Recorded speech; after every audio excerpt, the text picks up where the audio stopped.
बांग्लादेश का आम चुनाव संपन्न हो गया है। इस चुनाव में प्रधानमंत्री शेख हसीना की पार्टी आवामी लीग को बड़े अंतर से जीत मिली है, लेकिन चुनाव के दौरान क्या कुछ हुआ उसकी चर्चा अभी भी चल रही है।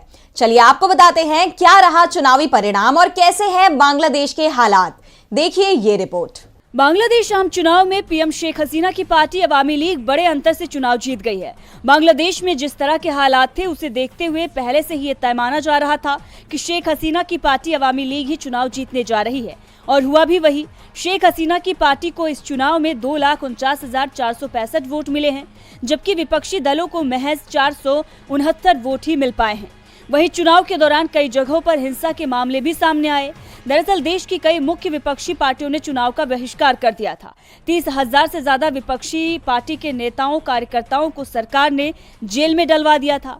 इसीलिए मुख्य विपक्षी दल बांग्लादेश नेशनलिस्ट पार्टी यानी बीएनपी ने ये मांग कर रही थी कि चुनाव केयरटेकर सरकार के संरक्षण में हो, लेकिन शेख हसीना ने विपक्ष की इस मांग को दरकिनार कर दिया। वहीं पुलिस प्रशासन से लेकर सेना तक चुनाव के दौरान सरकार के समर्थन में थी। वहीं पश्चिम के देश पहले से ही ये कह रहे हैं कि चुनाव हर हाल में शेख हसीना के पक्ष में ही जाएगा, क्योंकि वो लोकतंत्र को दबा कर रखना चाहती हैं। वहीं शेख हसीना ने पत्रकारों से बात करते हुए वोटिंग के बाद भारत की तारीफ की और कहा कि हम बहुत सौभाग्यशाली हैं कि भारत हमारा भरोसेमंद मित्र है। मुक्ति संग्राम के दौरान भारत ने हमारी मदद की। 1975 के बाद भारत ने केवल हमारा समर्थन ही नहीं किया, बल्कि जब हमने पूरा परिवार, माता पिता, भाई को सैन्य तख्ता पलट में खोया तो हम दोनों बहनों को भारत ने शरण भी दी। इसीलिए हम भारत के लोगों को शुभकामनाएं दे रहे हैं।